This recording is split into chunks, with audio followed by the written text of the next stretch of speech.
Some people asked me how long a steel structure building could last.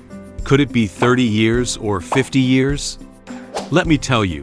Actually, it depends on these three factors. 1. Design standards.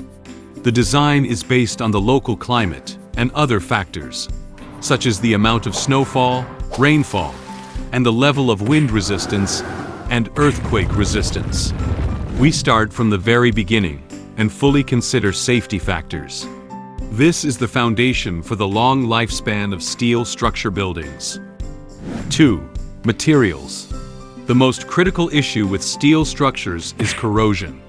Therefore, the quality of the steel structure itself and the way to handle the corrosion prevention are of utmost importance. 3. Post-maintenance.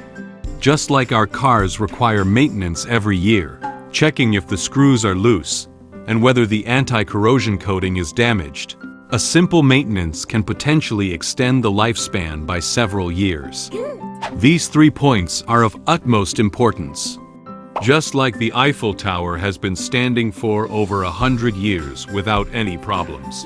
If your project requires steel structures, please contact us.